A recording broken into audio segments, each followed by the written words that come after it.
For the real enthusiasts, there's a 5-mile trail to the top of the area's tallest peak, the 4,000-foot-high Mount St. Helena.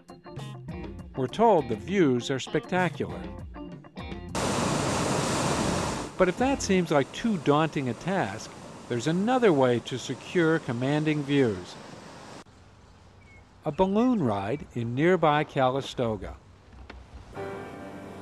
The Calistoga Balloon Company takes flight every morning around 7 a.m. while the winds are still calm. The balloon rides the gentle air currents and soars over the scenic valley. The hour-long ride literally gives you an overview of the sites you may want to explore further when you touch down.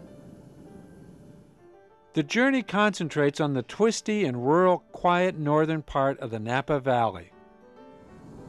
Miles of glistening vineyards and beautiful wineries set into the hillsides appear. Calistoga's old faithful geyser puts on a show and tells us that, like Wyoming's Yellowstone, this area is a geothermal hotspot, a reminder of its volcanic past. It's what put Calistoga on the map. This area, along Route 29, has been promoted as a spa resort since the 1860s. Even before then, the Native Americans called its hot springs agua calientes and often used them for their curative powers. Today, several resorts still tap into the abundance of mineral in mud springs. The volcanic ash and mud is used in some spas as part of their luxurious treatments. Hot stone massages and traditional deep massages help remove the stress from anyone's life. To find out more about the charms of Calistoga, we took a walking tour with a local historian, Kent Domagala. We noticed there were no chains or franchise stores here like Starbucks.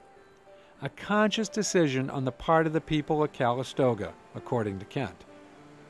It seems that this quaint town likes having one foot firmly planted in the past. James Flamson told us that his collection of antique typewriters really grew after he put one in his office window. I had one in the window. Somebody said, "Hey, that looks neat. I have an old typewriter. Would you like it?" And they've just kind of accumulated. I've got a public storage room full of them. Yeah. So the moral is, watch what you put in your window? You might get more. You might get more than you ask for, yeah. Calistoga is steeped in history.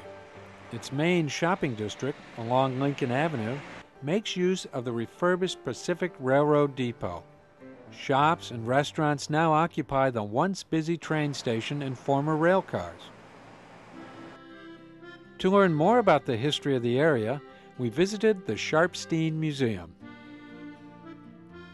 The museum was a gift to the town from Ben Sharpstein, a longtime resident and one of Walt Disney's original animators. He helped bring Oscar gold to Disney and delighted generations with his work on such films as Dumbo and Fantasia.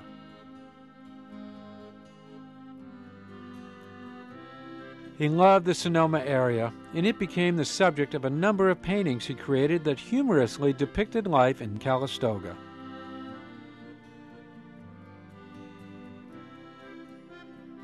He used his talent on the exhibits. Many blend artistic renderings with period objects. This gives visitors a sense of what life was like when Calistoga was a hub for the railroads and stagecoach lines. It was a hard life, bereft of the modern conveniences we take for granted today. A stagecoach ride to a nearby mountain town was considered so dangerous because of bandits in the narrow road that the drivers charged an enormous sum. He would do it full bore, with dogs running underneath barking and him yelling and screaming and cracking the whip and literally terrifying the passengers. And this was a period of time when $1 was worth $1, and he charged $10 for the ride, which was an almost impossible price at the time. Going slow would make the stagecoach a target for bandits. Buck English was our last big-time stage robber in the Calistoga area, but also the ride up the mountain, because the stage had to go slow, was prime for anybody who was really interested in robbing the stage. As the resorts developed, the town became more genteel, and the robbers faded away into legend. Founder Samuel Brannan isn't forgotten. His name adorns one of the many restaurants that have sprung up in the town he believed would become famous for its medicinal springs and fine scenery.